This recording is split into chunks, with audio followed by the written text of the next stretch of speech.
આપનું નામ? મારું નામ છે આશિયાના. અમે ઓમ હાઉસિંગ સોસાયટીમાં રહીએ છીએ, રૂડા 3, ઇસ્કોન મંદિર પાછળ.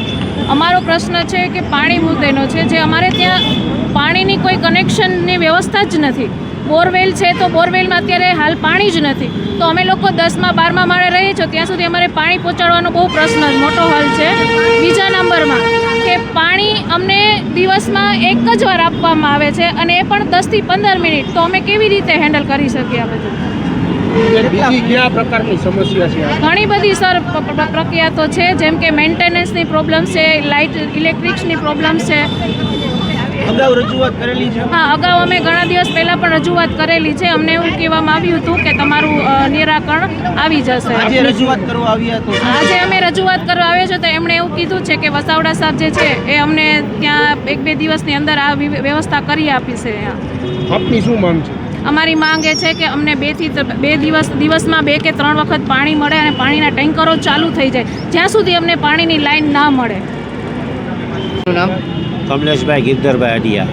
કમલેશભાઈ, અમે કાલાવા રોડ ઉપર હોમ હાઉસિંગમાં રહીએ છીએ, સ્કોન મંદિરની પાછળના ભાગમાં. અત્યારે કોર્પોરેશન ખાતે રજૂઆત કરવા આવ્યા છો, શું છે? પાણી માટેની છે, આંગણવાડીની, રોડ માટેની. ખાસ કરીને શું પ્રશ્નોને લઈને? ખાસ કરીને અમારે એ છે કે અમારે પાણી નથી આવતું. કેટલા સમયથી પાણી નથી આવતું?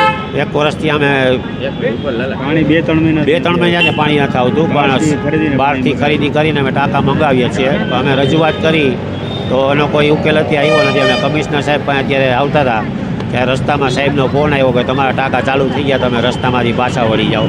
તો અમારે કમિશનર સાહેબને રજૂઆત કરવી જરૂરી હતી. અમારે પાણીની સમસ્યા છે, આંગણવાડીની સમસ્યા છે, રોડની સમસ્યા છે, રસ્તામાં લાઇટો નથી. રાત્રે બૈરા 8 વાગે તો લાઇટો હાવ અંધારું થઈ જાય. બૈરા કેવી રીતના આવી શકે?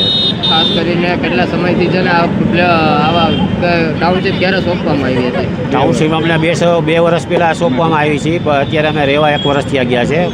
ચાવી બધાને 1.5-2 વર્ષથી આપી દીધે છે.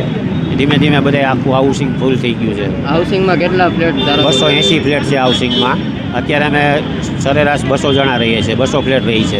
અને અત્યાર સુધી પાણીનો પ્રશ્ન કઈ રીતે હલ કરવામાં આવતો હતો? પાણીનો પ્રશ્નમાં જે બોર છે એમાં પાણી આવે છે થોડું થોડું, પણ અત્યારે 2-3 મહિનાથી આ સાવ વહી ગયું છે. અમે રજૂઆત બહુ કરી છે, 3 મહિના થયા.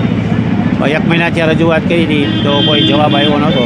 અત્યારે અમે આવતા હતા તો સાહેબનો ફોન આવ્યો કે તમારું પાણી ચાલુ થઈ ગયું, તો તમે પાછા વળી જાઓ. અમારે કમિશનર સાહેબને 2-3 રજૂઆત કરવાની હતી, એ સાહેબને રજૂઆત કરવી જરૂરી હતી, એટલે અમે આવ્યા છીએ.